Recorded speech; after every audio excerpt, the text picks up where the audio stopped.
बहुत बहुत धन्यवाद। मेरा नाम विनोद जाखड़ है और मैं अपना थोड़ा संक्षिप्त में आपको परिचय देना चाहूंगा। 70 साल के इतिहास में मैंने आपके सर पे एक ताज बांधा है।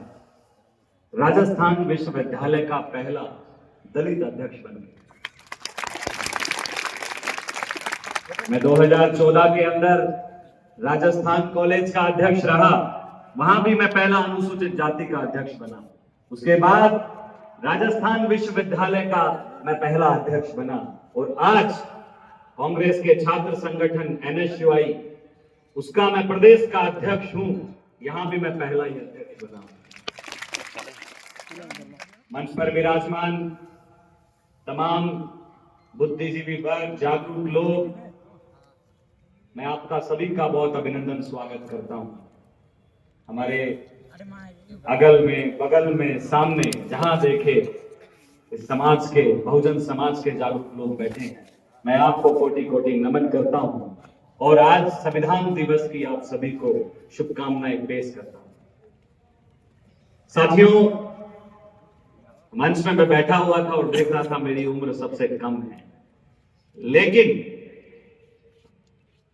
जब बात इतिहास रचने की आती है और जब एक गरीब का, एक मजदूर का बेटा संकल्प लेता है अत्याचारों के खिलाफ लड़ने की, तो आप में से कोई नेता बनता है, कोई अधिकारी बनता है, कोई खिलाड़ी बनता है और इस समाज का प्रतिनिधित्व करता है। तो मेरा सौभाग्य है कि मुझे राजनीति में आगे बढ़ने का मौका मिला और आज एक दलित का बेटा पूरे राजस्थान के अंदर जितने भी विश्वविद्यालय और कॉलेज हैं उसमें टिकट बांटने का काम करेगा। तो कहीं ना कहीं वो लोग जो हमें अछूत समझ के कक्षाओं के बाहर बैठाते थे, अछूत समझ के घोड़ी से उतारते थे, पानी पीने के नाम पे हमें मारते थे, उनके मुंह पे तमाचा है कि आज संविधान और लोकतंत्र की जीत हो रही है। आज के संविधान की जब मैं स्थिति देखता हूं तो मेरे मन में एक ख्याल आता है। उस पंक्ति के माध्यम से मैं आपको समझाना चाहूंगा कि जलते घर को देखने वालों, फूस का छप्पर आपका है, आपके पीछे तेज हवा है, अगला मुकद्दर आपका है, उसके कत्ल पे मैं चुप था, मेरा नंबर अब आया, उसके कत्ल पे तुम चुप हो, अगला नंबर आपका है। इस देश में सबका नंबर आ रहा है। आज अल्पसंख्यकों को इस देश में मारा जा रहा है, पीटा जा रहा है, शोषण किया जा रहा है। साथियों सोचो, आप तो हजारों साल से शोषित रहे, अगर एक वक्त के लिए इस देश से अल्पसंख्यक साइड में हो जाए तो उससे अगला नंबर किसका है, यह आपको विचार करने की आवश्यकता है। आपको राजनीति में अच्छे लोगों को तैयार करना पड़ेगा, क्योंकि बाबा साहब अंबेडकर ने संविधान लिखा, लेकिन संविधान लिखने के बाद भी उनको चुनाव लड़ने की क्या आवश्यकता पड़ी, क्योंकि उन्होंने कहा कि हर दुख, दर्द और मर्ज की दवा राजनीति है, हर ताले की चाबी राजनीति है।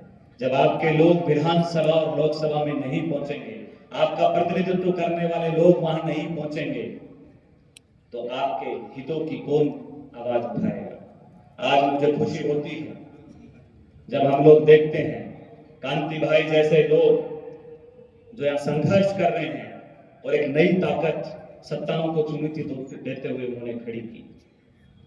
मैं आया था जिग्नेश मेवाड़ी जी के साथ राजकुमार जी रोध साहब के चुनाव में, जब देखा कि आज वो लोग बड़े सपने लेके, बड़ी उम्मीदें लेके मंच के सामने बैठे हैं, जिनको आज ये महसूस हो चुका है कि उनके बच्चे भी राजा बन सकते हैं, उनके बच्चे भी अच्छी शिक्षा ग्रहण कर सकते हैं, उनके बच्चे भी आज इस देश का प्रतिनिधित्व कर सकते हैं।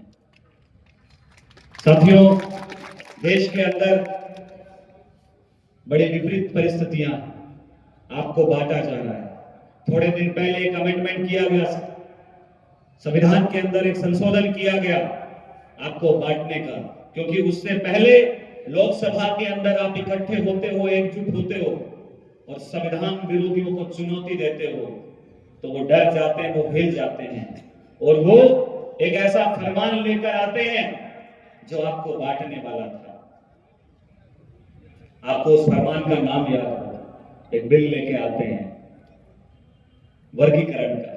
वर्गीकरण के नाम पे वो आपको बांटने का काम कर रहे हैं और हम बट गए हैं, क्योंकि हमने देखा हरियाणा के अंदर, मैं खुद वहां के इलेक्शन में मौजूद था, जब हम उन चीजों को करीबी से देखे तो भाई को भाई से लड़ा दिया गया, एक दूसरे के खिलाफ इतनी नफरत बढ़ दी कि मेरा अधिकार उसने खाया, उसका अधिकार इसने खाया और उस लड़ाई में हम फंस गए और हम आज बढ़ चुके हैं।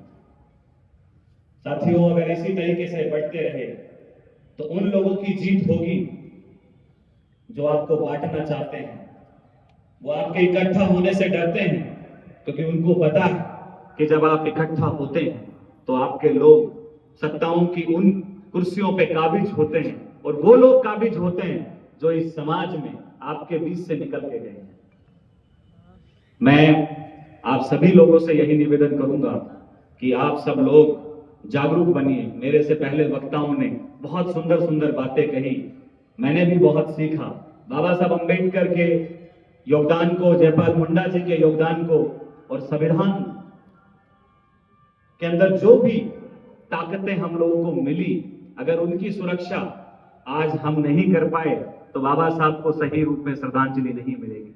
अच्छे नेता तैयार करो, अच्छे अधिकारी तैयार करो, जहां जन्मे हो वहां गर्व करो और अपने अधिकारों के लिए संघर्ष करो, क्योंकि आज हम लोग देखते हैं कि आपने ऐसे बेटों को जन्म दिया है जो खुले में आपकी बात रखने से डरते नहीं हैं।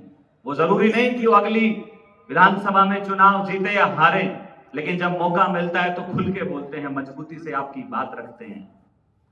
तो मैं ज्यादा समय नहीं लूंगा मंच का, क्योंकि सबको 5-5 मिनट दी गई है।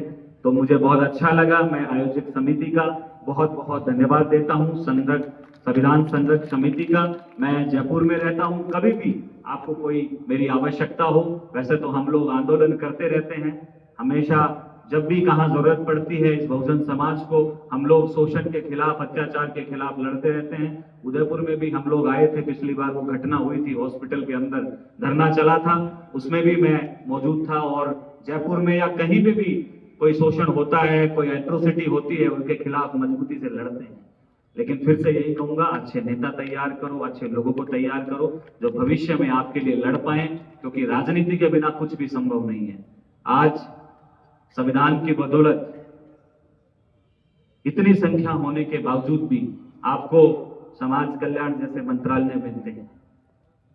आज आपको वो छोटे मोटे मंत्रालय दिए जाते हैं जिनमें आप अपने लोगों का भला नहीं करते हो। एकजुट हो जाओ, ताकतवर बनो, शिक्षा पे कब्जा करो, चिकित्सा पे कब्जा करो, क्योंकि सबसे ज्यादा पीड़ित हम ही लोग हैं। तो आप सबने बुलाया, मान सम्मान दिया, इसके लिए बहुत बहुत धन्यवाद। जय भीम, जय भारत, जय संविधान।